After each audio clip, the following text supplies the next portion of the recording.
Hello guys. तो आज का हमारा टॉपिक है वेक्टर्स। स्टूडेंट के माइंड में अक्सर ये सवाल आता है कि हम वेक्टर्स इंजीनियरिंग मैकेनिक्स में क्यों पढ़ते हैं। तो आगे हम फोर्सेस स्टडी करेंगे, मोमेंट्स स्टडी करेंगे।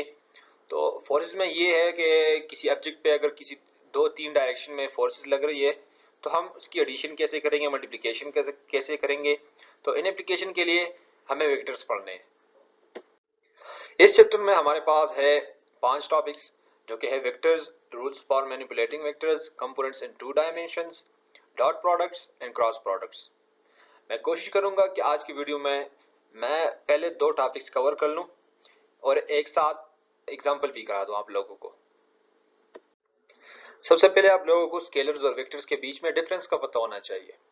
यही चीजें आप लोगों ने एफएससी में, मैट्रिक में पढ़ी हुई है कि स्केलर क्या चीज है। Physical quantity that is completely described bye a real number. कोई रियल नंबर होगा, कोई मैग्नीट्यूड होगा जो इस क्वांटिटी को डिफाइन कर रहा होगा। For example time, mass. Time हम कहते हैं यार 10 बजे। मास हम कहते हैं इस क्वांटिटी, इस ऑब्जेक्ट का इतना मास है। तो इसकी कोई डायरेक्शन नहीं होती। अब वेक्टर क्या है? वो क्वांटिटी है जिसका बहुत मैग्नीट्यूड होगा जो कि नॉन नेगेटिव रियल नंबर होगा और एक डायरेक्शन होगा। अगर मैग्नीट्यूड के साथ इसका कोई नेगेटिव साइन आता है तो वो नेगेटिव साइन हमें डायरेक्शन शो करेगा। ग्राफिकल रिप्रेजेंटेशन ऑफ वेक्टर्स हम एरोस की हेल्प से करते हैं। डायरेक्शन ऑफ एरो जो होगा वही हमें डायरेक्शन ऑफ वेक्टर शो करेगा और जितनी लेंथ उस एरो की होगी वही हमें मैग्नीट्यूड ऑफ वेक्टर शो करेगा। For example R A B जो है वो हमें relative position of point B to point A show कर रहा है। तो अब इसी एरो की जो डायरेक्शन है वही हमारे पास आर ए बी वेक्टर की भी डायरेक्शन है और इन दोनों के बीच में जो डिस्टेंस है, point B and point A के बीच में जो डिस्टेंस है वही हमारा आर ए बी वेक्टर का मैग्नीट्यूड है। Rules for manipulating vectors. Vectors की एडिशन में, मल्टीप्लिकेशन में हमें कुछ रूल्स फॉलो करने होंगे। अब जैसे वेक्टर एडिशन है, when an object undergoes a displacement, अगर हम इस ऑब्जेक्ट को, बुक को इधर से इधर तक डिस्प्लेस कर दें तो ये जो डिस्प्लेसमेंट है ये हमें वेक्टर शो कर रहा है। डायरेक्शन ऑफ डिस्प्लेसमेंट वही हमारा डायरेक्शन ऑफ वेक्टर होगा और जो इन दोनों के बीच में डिस्टेंस होगा वही हमारा वेक्टर u का मैग्नीट्यूड होगा। अब अगर हम इस बुक को इधर से भी डिस्प्लेस कर दे इधर तक, ये इधर से इधर तक डिस्प्लेस हो गया तो ये सेकंड डिस्प्लेसमेंट हो गई।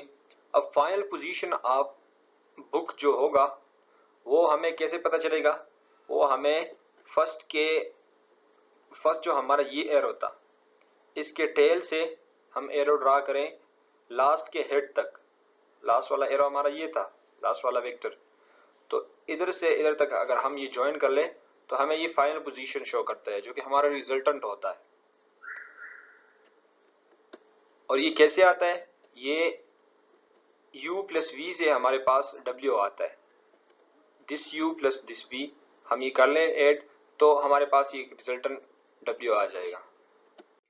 जैसे मैंने आप लोगों को बताया कि वेक्टर्स के एडिशन के कुछ रूल्स है, तो इसमें एक ट्रायंगल रूल है।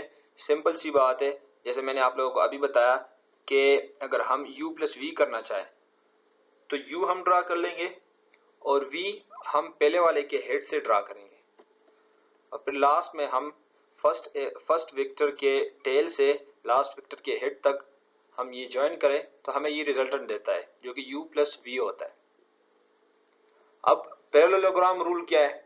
पैरेललोग्राम रूल ये है कि हम ये हमारे पास एक वेक्टर ये था और एक ये था, तो हम इस वेक्टर के पैरेलल इधर से एक वेक्टर ड्रा कर लेंगे और इस वेक्टर के पैरेलल हम इधर से इधर तक एक वेक्टर ड्रा कर लेंगे। तो ये जो फाइनल पोजीशन लास्ट पॉइंट आया है ये हम कैसे फाइंड करेंगे? ये दोनों के हेड टेल से दोनों के हेड तक जो हमारे पास ये आएगा, ये एरो, ये वेक्टर, तो ये हमारे पास रिजल्टेंट होगा। ये आगे एग्जांपल में भी ये चीज यूज हो रही है तो इसको ध्यान से पढ़िए आप लोग। वेक्टर्स की प्रॉपर्टीज में ये है कि कम्युलेटिव और एसोसिएटिव दोनों लॉज वेक्टर पर होल्ड करती है। सिंपल सी बात है, और एक और प्रॉपर्टी ये है कि if the resultant of two or more vector is 0 तो वो आपको एक पॉलीगॉन बना के देगा। अब पॉलीगॉन कैसे बनता है मैं आप लोगों को अगर एक बना के दूं, सॉरी थोड़ा सा, ये एक वेक्टर हो गया, ये दूसरा हो गया,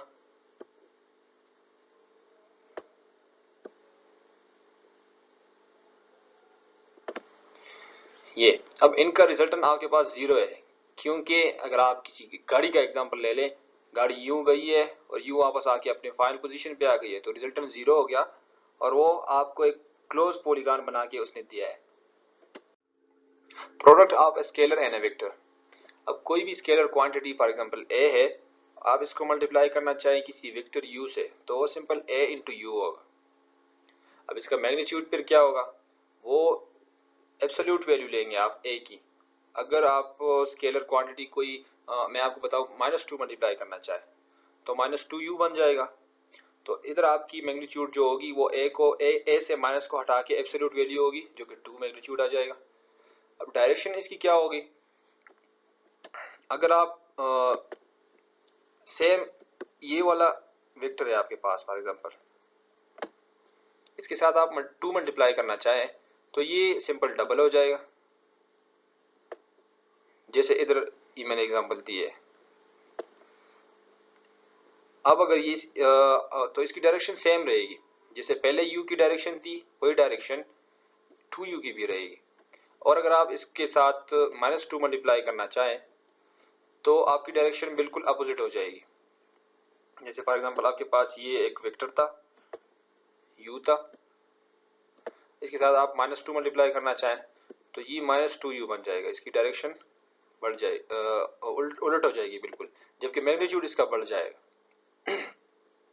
तो इससे ये आप लोगों को पता चला कि अगर a नेगेटिव है तो आपकी डायरेक्शन अपोजिट हो जाती है, और अगर a पॉजिटिव है तो आपकी direction same as the vector रहेगी। और सिंपल डिवीजन है फिर कि आप डिवाइड करना चाहो किसी वेक्टर को स्केलर क्वांटिटी से तो वो हाफ हो जाता है। यही एग्जांपल्स मैंने आप लोगों को इधर समझाई हुई है। ये सिंपल u था, अब इसको आप 2 से मल्टीप्लाई करना चाहते हो डबल u बन जाएगा, 2u होगा। और इसकी आप डायरेक्शन उलट करना चाहे तो ये माइनस माइनस साइन आप इससे मल्टीप्लाई कर लिया आपने तो ये -u बन गया, जो कि इधर शो हो रहा है। -1 आपको डायरेक्शन सिर्फ शो कर रही है। अब इसी u को आप डिवाइड कर ले 2 से तो आपके पास ये वेक्टर सिंपल छोटा हो जाता है, हाफ u बन जाएगा। अब वेक्टर के प्रोडक्ट पे एसोसिएटिव और डिस्ट्रीब्यूटिव लॉज ये होल्ड करती है, जबकि इधर कम्यूटेटिव लॉ होल्ड नहीं करती। तो सिंपल सी बात है, अगर आप bu को पहले मल्टीप्लाई करके बाद में a को मल्टीप्लाई करना चाहते हो तो भी आपका आंसर सेम आएगा, अगर आप ab को पहले मल्टीप्लाई करके बाद में u वेक्टर के साथ मल्टीप्लाई करते हो। सिंपल इस तरह की डिस्ट्रीब्यूटिव लॉ भी है। वेक्टर सब्ट्रैक्शन है। वेक्टर की सब्ट्रैक्शन कैसे होती है, u minus v is equal to u plus minus of v। अब ये एक u वेक्टर था एक v वेक्टर था, अब इन दोनों को आप अगर ऐड करना चाहें तो सिंपल u इधर v आ जाएगा और इधर से इधर तक फिर रिजल्टेंट आ जाएगा। जबकि अब आपने माइनस v करना है, मतलब u के साथ आपने माइनस ऑफ v ऐड करना है, तो इधर वो हम ये कर रहे हैं कि u इधर रहा और माइनस ऑफ v क्या होगा, इस v का अपोजिट डायरेक्शन जो कि ये इसका अपोजिट डायरेक्शन हो गया।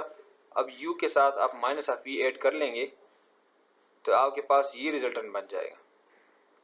अब यूनिट वेक्टर क्या है, यूनिट वेक्टर वो वेक्टर जिसका मैग्नीट्यूड 1 हो, ये आपको डायरेक्शन बताती है ये vector. If a unit vector e and a vector u have the same direction then u is equal to u magnitude e। ये वेक्टर u है जिसका मैग्नीट्यूड ये है और ये एक यूनिट वेक्टर है जिसकी ये डायरेक्शन है। अगर इन दोनों की सेम डायरेक्शन है तो ये सिर्फ सिंपल एक ये वेक्टर बन जाएगा। इन केस अगर ये -1 होता तो इसकी डायरेक्शन बिल्कुल बस अपोजिट हो जाती, इसके मैग्नीट्यूड पे फर्क नहीं पड़ता, इसकी मैग्नीट्यूड वही u मैग्नीट्यूड रहेगी। अब ये एक एग्जांपल है कि ये पोल है और ये इधर से सपोर्टेड है ए बी और ए सी से। अब ए बी एक फोर्स लग रहा है और ए सी एक फोर्स लग रहा है, क्योंकि इधर ये फ्री बॉडी डायग्राम है इसका ये एंगल इंटरनल एंगल है, ये 30 एंगल है। अब एफ ए बी की वैल्यू ये है 100 किलो न्यूटन और एफ ए सी का मैग्नीट्यूड जो है वो 60 किलो न्यूटन है। अब हमसे ये मांग रहे हैं कि determine the magnitude and direction of the sum of the forces exerted on the pylon by the cables. अब इस पे कितने forces, sum of the both forces हमसे ये मांग रहे, both graphically and using trigonometry, क्या ग्राफिकली भी फाइंड करो और ट्रिग्नोमेट्री से भी फाइंड कर लो। अब ग्राफिकली हम इसको कैसे फाइंड कर सकते हैं, वो यूजिंग पैरेललोग्राम रूल, जो कि आपको ऊपर मैंने अभी समझाया था कि हम एक वेक्टर के पैरेलल और दूसरे वेक्टर के पैरेलल हम लाइंस ड्रा कर लेते, एरोज ड्रा कर लेते, और जो कॉमन पॉइंट आ जाता है उसको हम ज्वाइन कर लेते इनिशियल पॉइंट से, तो वो हमें वेक्टर दे देता है जो कि रिजल्टेंट होता है। तो हम इससे रिजल्टेंट फोर्स फाइंड कर सकते हैं। और दूसरी क्या स्ट्रेटजी है हमारे पास, वो है laws of cosines and sines, जो कि हमने एफएससी में और मैट्रिक में ये सारी पढ़ी हुई है। अब ग्राफिकली हम कैसे फाइंड करेंगे, अगर हम ग्राफ पेपर पे इसको बिल्कुल एग्जैक्ट ड्रा कर ले, 60 किलो न्यूटन ये ड्रा कर ले और 100 ये, जबकि इसका इंटरनल एंगल 30 था। अब हम इसके पैरेलल एक ये लाइन ड्रा कर लें और इस वेक्टर के पैरेलल हम इस वेक्टर के टेल से हेड से ये लाइन ड्रा कर लें, तो हमें जो कॉमन पॉइंट आता है वो हमें क्या शो करता है, F A B plus F A C. By measuring the figure we estimated, अगर हम ग्राफ पेपर पे इसकी वैल्यू फिर देखें इस पॉइंट की, तो हमारे पास है 155 किलो न्यूटन और इसकी डायरेक्शन है 19 डिग्री अबव द हॉरिजॉन्टल, जो हमारा ये हॉरिजॉन्टल था।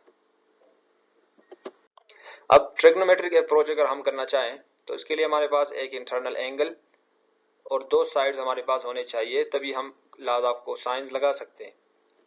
तो अब देखिए लॉ ऑफ पैरेललोग्राम रूल अगर हम इस पे अप्लाई कर लें, तो एक इस एरो के पैरेलल हम ये लगा लें और इसके पैरेलल ये, तो अब देखिए ये जो इंटरनल एंगल था ये पूरा 30 था, तो हमारे पास इस लाइन का भी एंगल 30 हो गया, क्योंकि ये इसके पैरेलल है, ये लाइन और ये लाइन पैरेलल हमने ड्रा किया, तो ये 30 हो गया।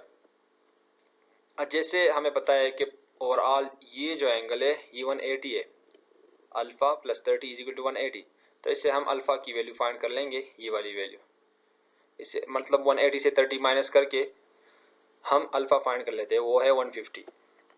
अब इस पे हम लॉ ऑफ कोसाइन लगा सकते हैं, ये लॉ ऑफ कोसाइन है, इसमें हम एफ ए बी और एफ ए सी की वैल्यू, मतलब ये साइड दिस साइड प्लस, अब जो लॉ ऑफ कोसाइन में ये था कि जो साइड आप ले रहे तो उसके अपोजिट एंगल, बिल्कुल एग्जैक्ट अपोजिट एंगल आपके पास होना चाहिए। तो अब हमारे पास ये एंगल तो है अल्फा, तो हम ये साइड ले रहे हैं F A B plus F A C magnitude whole square is equal to F A B square plus F A C square minus 2 F A B F A C cos alpha. F A B की value भी आपके पास है, F B C की ए सी की value भी आपके पास है, आप ये भी पुट कर लें, ये पुट कर लें, और कास थीटा अल्फा जो है अल्फा की वैल्यू 150 है, वो भी आपके पास है, तो मैग्नीट्यूड आपके पास जो टोटल आ गया वो हो गया 155 किलो न्यूटन, जो कि एग्जैक्ट हमने जो पिछला फाइंड किया था उसी के एग्जैक्ट है। अब हमें साथ साथ इसकी डायरेक्शन भी चाहिए, तो डायरेक्शन हमें कैसे शो होगी, वो किसी एंगल से शो होगी कि किस एंगल पे ये हमारा ये रिजल्टेंट लाई कर रहा है, तो वो लॉ ऑफ साइन से हम फाइंड कर सकते हैं, जो कि ये इंटरनल एंगल भी हमने फाइंड करना है कि ये हॉरिजॉन्टल से कितने एंगल पे इस एरो की डायरेक्शन है। तो sine beta over F A B हम कर लेंगे, ये एफ ए बी था जो कि इसके पैरेलल हमने ड्रा किया है, तो ये एफ ए बी इसका अपोजिट डिवाइड बाय इसका opposite angle is equal to sine alpha divide by F A B plus F A C, ये साइन अल्फा डिवाइड बाय इसका अपोजिट साइड्स। ये आप ऊपर नीचे भी कर सकते हैं, इसको ऊपर करके इसको नीचे कर सकते हैं, तो आपको आंसर सेम मिलेगा। अब हमें फाइंड करना है बीटा, इसको हम रीअरेंज करके आर्क साइन, साइन इनवर्स जो होता है वो लगा के हम बीटा निकाल सकते हैं। ये इधर मल्टीप्लाई हो गया, सिर्फ साइन बीटा रह गया, साइन बीटा से साइन हमने उधर इस तरफ ट्रांसफर कर लिया जो कि साइन इनवर्स बन गया। अब इसमें सारी वैल्यूज हमारे पास है, इसमें पुट करके हमारे पास 18.8 डिग्री ये एंगल हमारे पास आ गया जो कि इसकी डायरेक्शन शो कर रहा है हमारे पास रिजल्टेंट फोर्स की।